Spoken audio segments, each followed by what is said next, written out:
అండి, నా పేరు అంబికా గాంధీ. కల్లూరుపల్లిలో మేము ఐసీఆర్పీస్ నేను అందరూ కలిసి ఏటీఎం మోడల్ వేయడానికి ఫీల్డ్ రెడీ చేశాము. దానికి సంబంధించి ఈరోజు విత్తనము తెచ్చుకున్నామండి.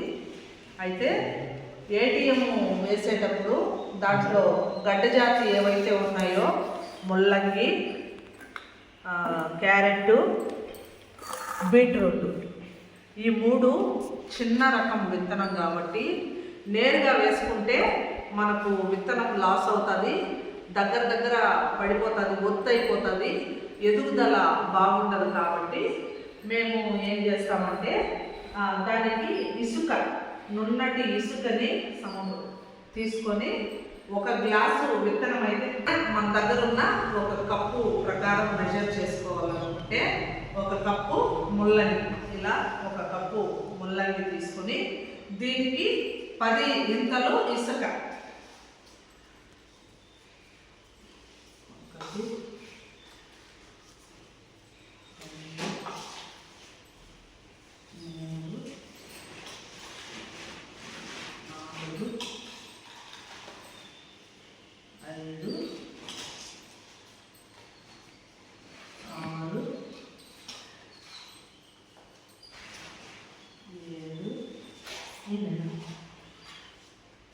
ఎనిమిది,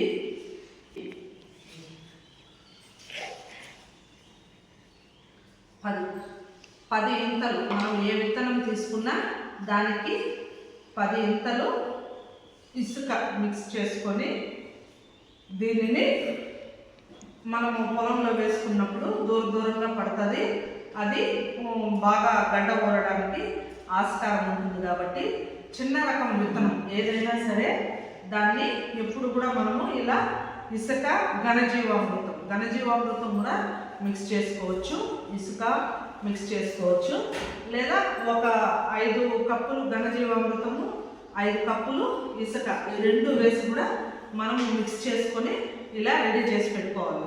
అట్లా ఇప్పుడు మనము ఫస్ట్ ముల్లంగి చేసాము, తర్వాత బీట్రూట్ చేద్దాం.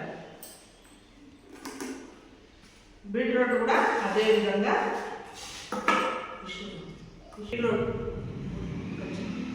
ఇది 1 కప్పు బీట్రూట్, ఇది 10 కప్పుల మట్టి అనమాట.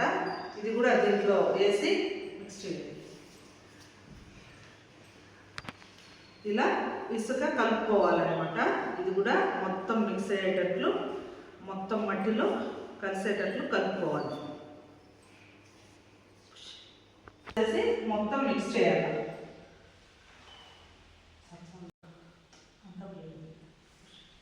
కూడా ఇసుకలో మొత్తము ఇలా కలుపుకోవాలి. ఇట్లా ప్రతి విత్తనము కూడా సన్నగా ఉండే విత్తనం ఏదైనా కూడా మనము ఇసుకలో కలుపుకొని వేయడం వల్ల ఈక్వల్గా పడుతుంది. ఇట్లా ఏటీఎంలో మనము ఇలా వేస్తాం కాబట్టి దూరంగా విత్తనం పడుతుంది. మొలకొచ్చిన దాని మధ్యలో ప్లేస్ ఉంటుంది కాబట్టి గడ్డ బాగా ఊరడానికి అవకాశం ఉంటుంది. ఇది పాలకూర కూడా అదే విధంగా అది కూడా దగ్గర పడుతుంది కాబట్టి 1 కప్పు పాలకూర 10 కప్పుల ఇసుకలో అది కూడా మిక్స్ చేసుకోవాలి. దాన్ని బాగా కలుపుకోవాలి. మొత్తం విత్తనము ఇసుకకి పట్టేటట్లు కలుపుకోవాలి. అదిగా కావాలి.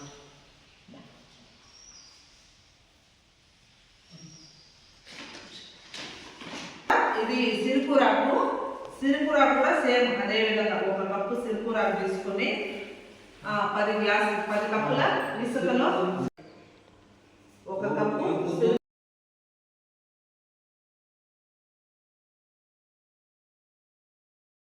అంటే అది కూడా 10 కప్పుల ఇసుకలో మొత్తం కలిసేటట్లు కలుపుకోవాలి. తర్వాత తోటకూర విత్తనాలు, ఆ తోటకూర విత్తనాలు కూడా దీంట్లో కలుపుకున్నాం. ఇప్పుడు మనము ఏటీఎంలో ఏం చేస్తామంటే ఒక గడ్డ జాతి, తర్వాత ఒక ఆకుకూర వేసుకుంటాం. కాబట్టి ఇప్పుడు మేము ఇక్కడ 3 రకాల ఆకుకూరలు తీసుకున్నాము. 4 రకాలు చుక్కకూర, ధనియాలు, సిరికూర, ఇది పాలకూర, ఇది తోటకూర. అక్కడికి 5 రకాల ఆకుకూరలు తీసుకున్నాము. 3 వచ్చి గడ్డ జాతి, ఇది వచ్చి ముల్లంగి, ఇది బీట్రూట్, ఇది క్యారెట్. ఇవి వేసుకున్నాం. అంటే మన ఏటీఎంలో ప్రధాన పంటలు వచ్చి 6 ఉంటాయి. అందులో గడ్డ జాతి 3, తర్వాత గోరుచిక్కుడు, చెట్టు చిక్కుడు, చిక్కుడుకు సంబంధించిన ఏదైనా ఒక రకం పెట్టుకోవచ్చు కాబట్టి మేము అది ఎంచుకున్నాము. అలసంద బదులు చెట్టు చిక్కుడు పెట్టుకుంటున్నాము. తర్వాత బెండ మధ్యలో కాలువలకి అట్లా వేస్తామన్నమాట. ఇంకా దీంతో పాటు మనకు ఇంకా మొక్కజొన్న కావాలి, మెంతులు కావాలి, అవి కూడా యాడ్ చేసి రేపు ఏటీఎంలో సోయింగ్ చేస్తాము. ఈరోజు ఇవన్నీ విత్తనం అంతా కలిపి రెడీగా పెట్టుకుంటే మిగిలినవి రేపు అట్లే సోయింగ్ చేసుకోవడానికి అవకాశం ఉంటుంది. ఈ విధంగా ఈరోజు విత్తనం అన్నీ కలుపుకున్నామండి. రేపు మార్నింగ్ 7 గంటలకి ఇది సోయింగ్ చేస్తాము. అప్పుడు ఇది చేసుకోవాలంటే కొంత లేట్ అవుతుంది కాబట్టి విత్తనం అన్నీ కూడా ఇప్పుడు రెడీ చేసుకోవడం జరిగింది. వీటన్నిటినీ మేము ఒక పోతాల్లో పెట్టుకొని ఒక్కొక్కరు ఒక్కొక్క రకం తీసుకొని సోయింగ్ చేసుకుంటూ వెళ్ళడం జరుగుతుందండి. Okay, thank you.